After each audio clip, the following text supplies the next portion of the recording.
తెల్లవారి అలారం మోగకముందే నిద్రలేచే మనం పిల్లల్ని స్కూల్ టైంకి, భర్తని ఆఫీస్ టైంకి పంపించాలని ఆత్రంలో వంట పని, ఇంటి పని, క్యారియర్లు, బ్రేక్ఫాస్ట్, లంచ్ అన్నీ చేసేస్తామండి.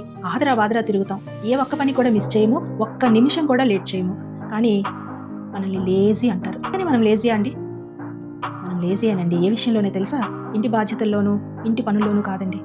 ఎక్సర్సైజ్ చేయాలంటే లేజీ, హెల్త్ చెకప్ చేయించుకోవాలి అంటే లేజీ, ఏదైనా బుక్ చదువుదామంటే లేజీ. ఇప్పుడు కాదులే తర్వాత.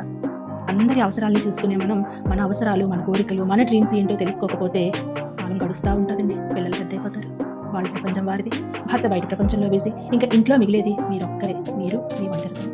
సో ఇప్పటికైనా జాగ్రత్త పడండి. మీరు చేయాలనుకున్నవి చెయ్యండి. అందుకోసం మీరు గంట టైము, 2 గంటల టైం కాదండి, ప్రతిరోజు డిసిప్లిన్గా, పంక్చువల్గా, తప్పకుండా మీరు మీ జీవితంలో రిగ్రెట్ ఫీల్ అవ్వాల్సిన అవసరం ఉండదు.